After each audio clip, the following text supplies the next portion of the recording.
Bismillahirrahmanirrahim. Assalamualaikum warahmatullahi wabarakatuh.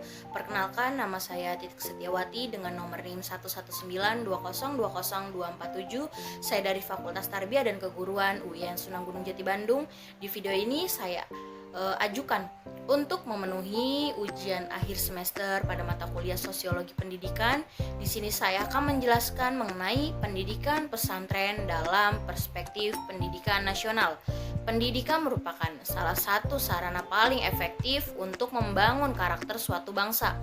Pendidikan secara umum dapat dipahami sebagai sarana atau alat untuk memperoleh pengetahuan dan keterampilan.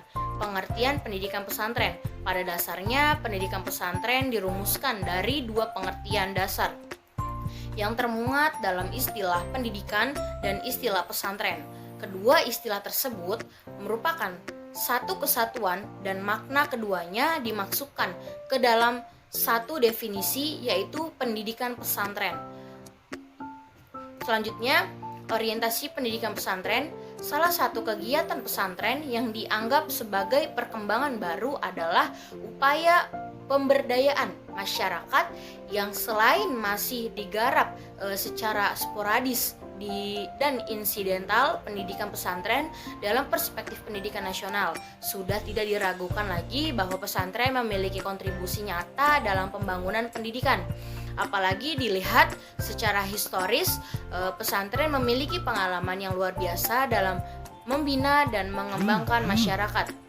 Kegiatan pondok pesantren terangkum dalam Tridharma Pondok Pesantren, yaitu yang pertama, keimanan dan ketakwaan kepada Allah Subhanahu wa taala. Yang kedua, pengembangan keilmuan yang bermanfaat.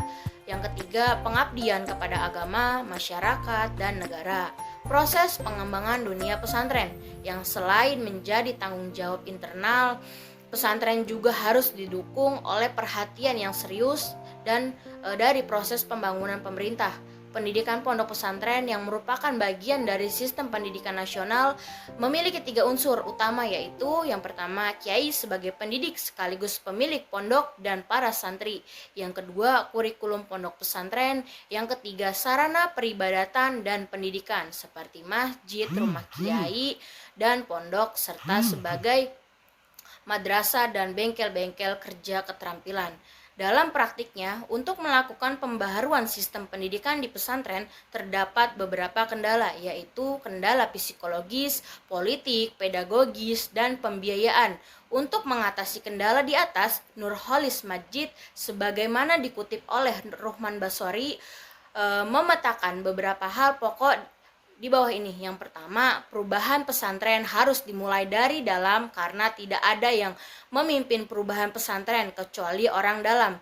Yang kedua, orang gagasan-gagasan baru tersebut diterima atau diperlukan kepemimpinan yang legislatif.